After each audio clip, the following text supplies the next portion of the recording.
Bé, el que demanem així, per part de Compromís, és un recolzament i és instar, en aquest cas, a la Generalitat Valenciana per a que actuï davant de les autoritats competents, com és l'interlocutor vàlid cara a Europa de les regions i de les diverses nacionalitats, sempre és l'Estat, és el govern central. Bé, ara se dona la següent circumstància. A partir del 15 de setembre, que és la recollida, entre altres, de la navelina, de la taronja navelina, si volíem tindre taronges que venien importades bàsicament de Sud-àfrica, si se passava la data del 15 de setembre, i les taronges sud-africanes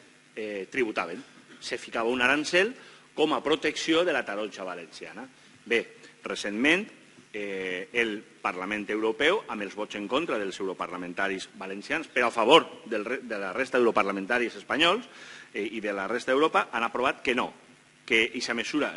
no se faça. Per tant, en un moment molt complicat per al camp i per a l'agricultura valenciana com és l'actual, que una mesura proteccionista com és la d'imposar aquests arancels en el moment que s'arreplega la taronja per excel·lència, que és la navelina, pensem que és roïn per al nostre camp. Però és que, a més, en aquest moment tan sensible com és el de la recollida a partir del 15 de setembre, s'ha detectat que aquestes taronges sud-africanes són portadores d'una malaltia a través d'una mosca que es diu la Black Spot, que pot afectar molt a la recollida de la taronja valenciana. De tal forma que no és que només tinguen que competir en desigualtat de condicions d'una taronja sud-africana, en aquest cas, no sancionada la seva entrada al mercat valencià quan ho estava fins en aquests moments, sinó que damunt tenim que tindre el perill de que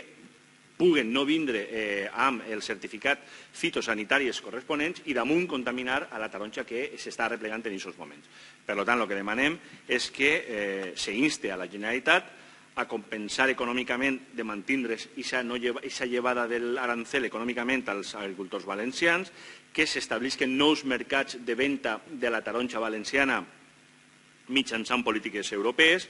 que es retorne a la situació de l'arancel com estàvem abans del 15 de setembre, que se busquen aliances també en països productors que també sabem que estan sent afectats per aquesta mesura i que, evidentment, s'incrementen les mesures fitosanitàries per a evitar la possible plaga anomenada la Black Spot. Aquesta és la moció que demanem i és la que voldríem que es quedés per unanimitat.